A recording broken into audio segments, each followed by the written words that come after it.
औज़ुबिल्लाहि मिनश्शैतानिर बिस्मिल्लाहिर्रहमानिर्रहीम।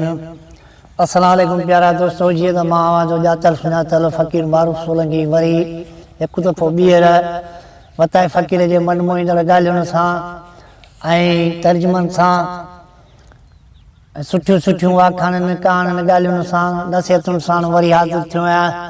ऐं अॻु में मां तव्हां ॾे मोकिले चुको आहियां, उनजी तव्हां मोट सुठी ॾिनी आहे ऐं मिलंदी वञे थी पई। मां तव्हांजो शुक्रगुज़ार आहियां। जेकॾहिं ईअं कंदा रहंदो त मां तव्हां ताईं पंहिंजी महिनत ज़ाया न कंदुसि ऐं उनजो फल मिलंदो ऐं तव्हां ताईं पहुचाईंदो रहंदुसि तव्हांजे जवाब सां, तव्हांजी अफ़साईअ सां। महिरबानी करे मां वरी अॼु जेके नवां ॿोल तव्हांखे ॿुधायां थो, वरी इहे गौर सां ॿुधिजो ऐं इन्हनि कुझु सम्झिजो ऐं दोस्तनि खे बि मैसेज कजो ऐं उन्हनि खे बि ॿुधाइजो। ऐं हीअ मन मोहींदड़ गुफ़्ता अथव, ॾाढा तव्हांखे वणंदा। अॼोको वताए फ़क़ीर जा जेके आहिनि सो ही उथंदे ई पहिरीं टाफ़िक जा ॿोल जेके आहिनि, चङू चार आना ॾियो। हाणे चङू चार आना ॾियो त हाणे ॾिसूं त इन जो बयानु अॻिते कहिड़ो। वताए खे कंहिं माण्हूअ ख़ुदा कारण रिढ ॾिनी हुई, पैसनि जी ज़रूरत हुयसि। सो रिढ वञी शहर में विकण लाइ बीठो। माण्हुनि खां पुछियो, फ़क़ीर रिढ घणो थी लहे? चयाईं 4 रुपया। हिकिड़े हमरा चर्चो करे चयुसि, फ़क़ीर लहे त 4 रुपया थी, पर तूं फ़क़ीर माण्हू आहीं, का छॾ छोट जीअं असां पिड़नि में हलबो आहे, को ढोल ढगो कया हलबो आहे त पोइ वापारी चवंदा आहिनि 5000 10,000, पोइ उन में चइबो आहे का रिआयत करे कुझु 1500 1500 2000 कुझु छॾ। हाणे 4 रुपयनि में ॾिस न, अॻे दौर जूं ॻाल्हियूं, माना अॼु 1000 आहिनि, अॻु में रुपयनि जो केॾो मान हो। चयसि पियो त हाणे काए नेमू बि 4 रुपयनि में मूंखे का कुझु रिआयत करे, जो दुनिया में तुंहिंजो को मिसाल क़ाइमु थिए। फ़क़ीर चयो, इहो आज़मूतो था वठो। हाणे फ़क़ीर तो हुननि खे इन जो जवाबु ॾे 4 रुपयनि जो, जे तव्हां मुंहिंजो आज़मूतो था वठो त हाणे उन जे लाइ उन्हनि खे चवे थो 4 रुपया छॾियो, 4 आना ई ॾियो। ॿियो त मानी वठी वञी खावां, कालो को निकिरी बुखियो आहियां। हाणे इहो बकरीअ वारे 4 रुपयनि जे बजाए अलाह वारो माण्हू हुयो, हुननि सां बि छॾ छाण वारी कान ॻाल्हि की। 4 रुपयनि जे बजाए हुनखे चई, भला मूंखे 4 आना ॾियो त मां भला कलो को बुखियो आहियां या बकरी काया मां खपे कान थी 4 रुपए, भला आना ॾियो त मां आना तरे मानी वठी पेट भरे त खाई सुकून सां ढो कयां त अम्मा ढॻीअ जी पारत हुजई। हाणे ॾिसूं त ही वतायो फ़क़ीर घर में आहे या काॾे वञे थो जो अमर खे पारत पियो ढॻीअ जी करे।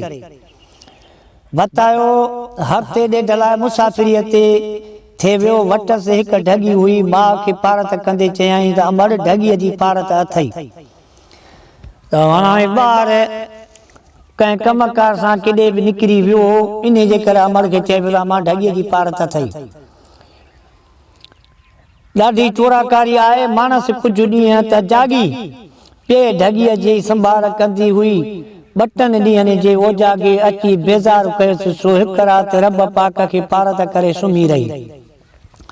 माण्हू थकिजी पवंदो आहे, या का तकलीफ़ हूंदी आहे, या को अहिड़ी ॻाल्हि हूंदी आहे त पोइ यादि ज़ाहिरी ॻाल्हि आहे त सभु कोई माण्हू अलाह जो ख़लक़ल अलाह खे यादि कंदो। हाणे हिनजी अमर वरी अलाह खे पारत पई करे, अलाह खे चए पई त रब करीम हाणे मां ओजागियल आहियां, थकल आहियां, मां सुम्हां थी, हाणे हिन ढॻीअ जी पारत अथई। राति रब पाक खे पारत करे सुम्ही रही ऐं इन ई राति चोरनि खे बि वारो लॻो। सो ढॻी छोड़े विया। सुबुह जो उथी ॾिसे त कारीअ वारा कख माठड़ी करे वेही रही। जॾहिं वतायो आयो त अवल माउ खां ढॻीअ जो पुछियईं, जंहिं चयोसि त ॻऊं चोर काए विया। वतायो हैरत में पइजी वियो। माउ खे चयईं, अमर तोखे चयो हम ॾाढी चोराकारी आहे, ख़्यालु रखजांइ। मां चयोसि, हाणे जवाबु थी ॾियसि। मां चयोसि, अबा 2-3 ॾींहं उजागो कयमि, बसि उन राति रब खे पारत करे सुचियसि। सुबुह जो उथां त ढॻी लभे ई कान। अमर तो हथनि सां ॻऊं चोराई आहे, अलाह साईं हर कंहिं संदो आहे।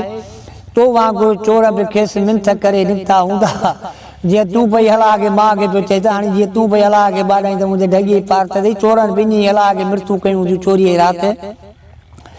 चोर बि खेसि मिंथ करे निकिता हूंदा त मुंहिंजा रब अॼोकी राति खाली न वञी। सो उन जे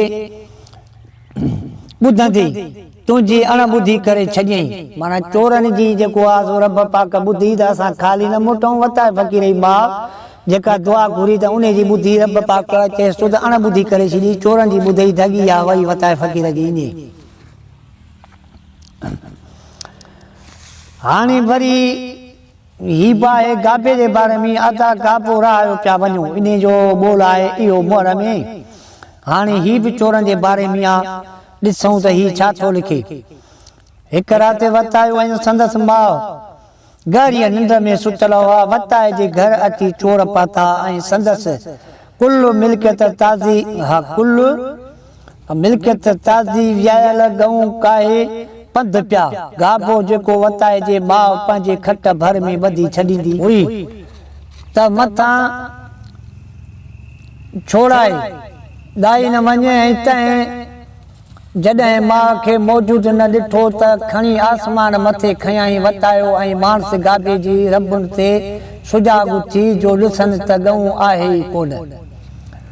हाणे चोर त गऊं काहे आहे, निंड पिया, हिननि खे का ख़बर कान्हे। ही अचे फरड़ो जो रबियो माउ जो न ॾिठई, दाऊं जो कयई त हुननि खे सुजाॻी थी त भेण हे छो थो पियो दाऊं करे।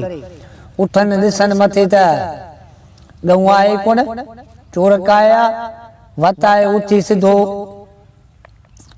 वरिती त ॿेली दर खुलियो पियो आहे ऐं बटन शाइलनि जा पेर बि गऊं सां गॾु आहिनि।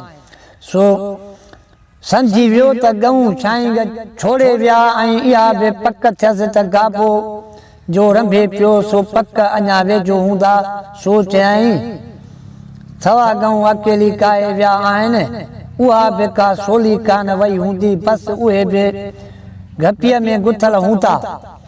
हाणे फ़र्क़ु बिगेर जो हाणे वता फ़क़ीर थो चवे लफ़्ज़नि जी माना थो ॿुधायां त माना फ़र्क़ु बिगेर माउ हुनजी ढोर जेको बि काइबो आहे फर घर में रहंदो आहे त उहो गोई कंदो आहे। पोइ उहो केॾीमहिल हेॾे रड़ींदो, केॾीमहिल हेॾे छिकींदो, केॾीमहिल पोइते, केॾीमहिल अॻिते गुहाईंदो फेराईंदो त मन मूं हथ कढंदा मां पंहिंजे फर सां मिला वञी। वताए फ़क़ीर बि इहो ई दिलि में ख़्यालु करे हुननि जे पोयूं लॻी पियो। ही बि गाबो काहे पंधु पियो। जीअं ई ॻोठ खां ॿाहिरि निकितो त गाबे वठी हया फाड़ रंभू कयूं। गऊं बि आवाज़ में आवाज़ मिलायोसि। फ़क़ीर तकिड़ो तकिड़ो गाबे समेत गऊं जे रंभ तरफ़ राही थियो ऐं वञी चोरनि जे वेझो पहुतो। रड़ करे हाणे ॾिस न वताए फ़क़ीर केॾो सियाणो हुयो त हुन सोचियो त हाणे गऊं फर गऊं जुदा आहे, फर मां काए विधुसि, फर दाऊं कंदो उहा रंभू कंदी त जीअं मूंखे ख़बर पवंदी त मां उन पासे ॾे तकिड़ो तकिड़ो वेंदुसि। उहो त ज़ाहिर आहे गाबो रंभू करे पियो। गऊं जेको आहे सो गाबे पंहिंजी रंभू ॿुधी सुञातई, पोइ उहा बि दाऊं करे पई। वताए फ़क़ीर जेको आहे तकिड़ो तकिड़ो उन्हनि चोरनि ॾांहुं फर सुधो वञणु लॻो।